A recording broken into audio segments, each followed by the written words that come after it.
What's going on? Um, you know, I just wanted to intuitively, like, I really felt like I wanted to make a continuation video. Um, so here I go. One second. Yeah, I just felt like, I don't know, intuitively, I just wasn't ready to send this to you yet. Not because I was dissatisfied with it, but simply because um I just felt like I wanted to say more. I wanted to look at it today and like just kind of like see like because like I've been doing this new thing with my readings where at the end I give tips um based on the chart, and I feel like I'm probably gonna just do this for like, maybe, who knows with me, but like I'll probably do this for every reading. And I didn't do it for years, so I just wanted to, yeah, look at things again, just kind of re-say things, and I don't know.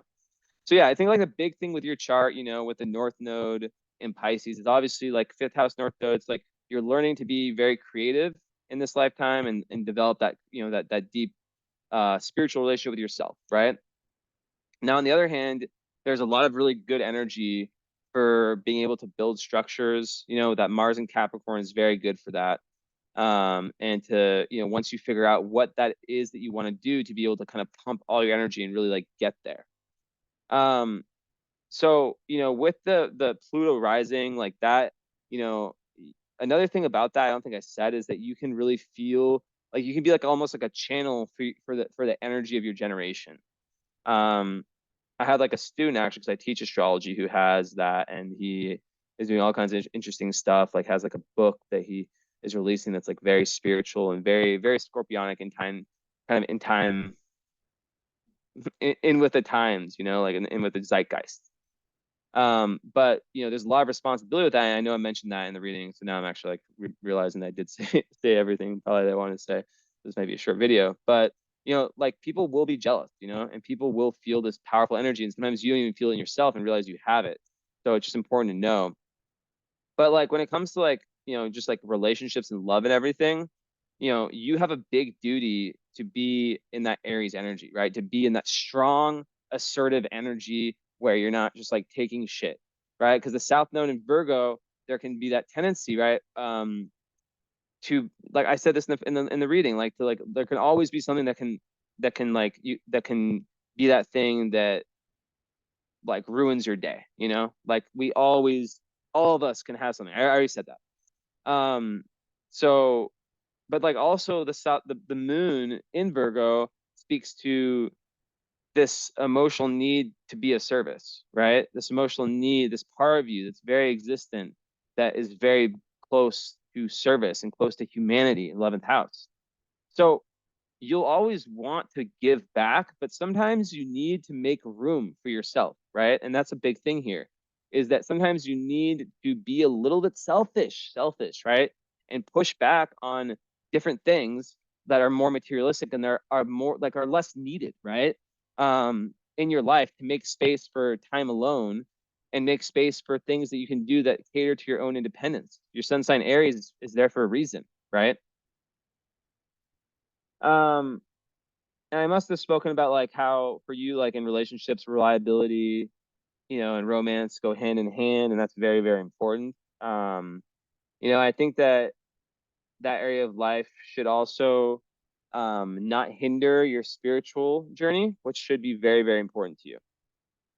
And then another thing that stands out, now that I'm doing this, I'm like, okay, I definitely talked about all this stuff. So I feel very good actually about that. But having Jupiter with Juno too. I want to talk about Vertex Chiron and Jupiter Juno. Um, that's gonna give you lots of relationships, like lots of potential for learning so much in your relationships.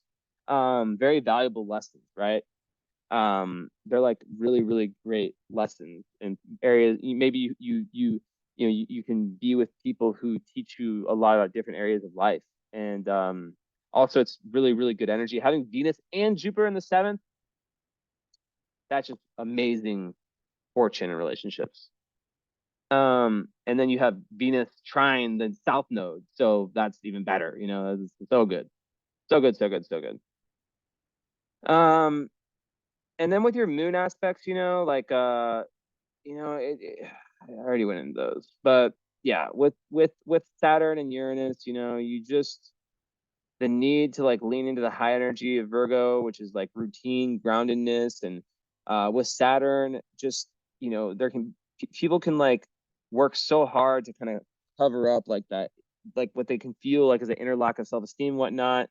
um so it's like also really about finding that throat chakra, right? Mercury rule, and like with your moon, your emotions, right? So it's like there can be a tendency to be very much with like logic when it comes to your emotions. So being able to break down the emotions, which are energy and motion, and feel them on like an energetic level is so important. But like the Uranus and Moon can kind of swing emotions back and forth, and then the Chiron and Moon, it can definitely there's definitely a lot of times like emotional pain around the mother, or the overall caretaking, like nurturing early on. So yeah, it shoots out in Pisces, right on that Mercury, right, which is conjunct the North Node, which, like I said in the first reading, you have that gift of being able to like communicate with spirit, like to be like when you're able to ground yourself in your spiritual, in your meditation or whatever it is, like that is very interesting to have that Mercury in Pisces, and then have like that's like the main water energy in your chart, right, besides your ascendant. But like yeah, so yeah, and the part of fortune's also in the seventh house. Like you have Juno, Jupiter, part of fortune, and Venus, like four great placements to have in your seventh house, all in Taurus. Like that is phenomenal. So you are lucky in that respect. So yeah, like with the Virgo, just like big need to have like a sense of humor. Sun square Neptune. Yeah, the more, like, once I probably said this last time, like the more you develop that spiritual relationship with yourself, the more that you can kind of like because sometimes that aspect can be very it can lead to identity issues. Come on, Esme. Okay, do your thing again. I don't know if you did last time. Look, do your work. You look. Where are you looking? Esme, look. Okay, I said good job. Thank you.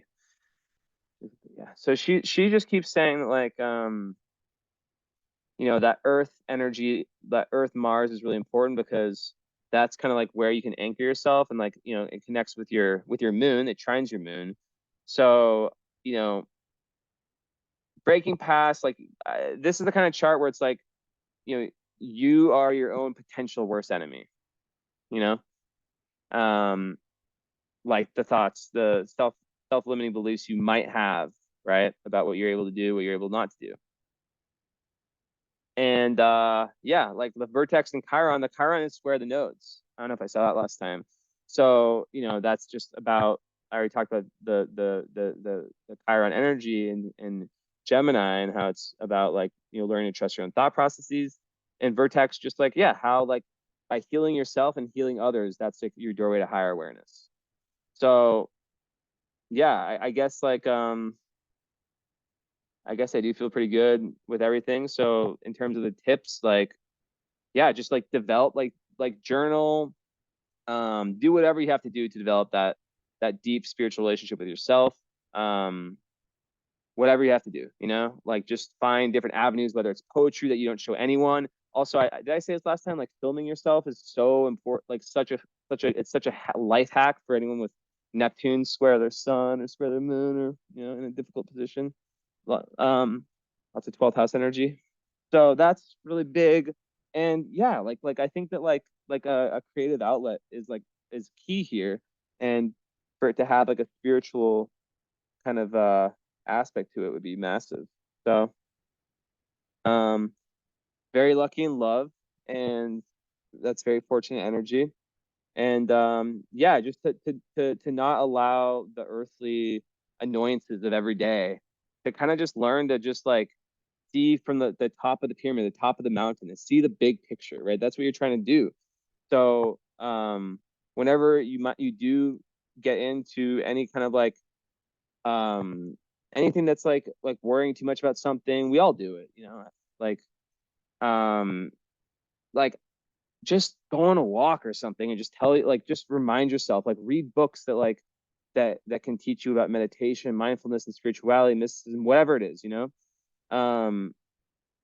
And you know, it could even be that there's like something like what astrology is for me. There's and maybe you already have it, like something spiritual. But you know, lacking air, you know, once again, like you have to find a way to kind of be able to understand where someone else is coming from, and have that objectivity in that, um you know, always like wondering like what it's like to be in someone else's shoes. um and yeah, like my other tip would be fuck what other people think, you know, like if people, you know, and I'm sure you're probably past that period in your life, but you know, like you're gonna have the things that you find interesting, that's what you fucking find interesting, you know. So people can literally suck it, and um just pursue whatever you want, because you have that energy, that drive forward.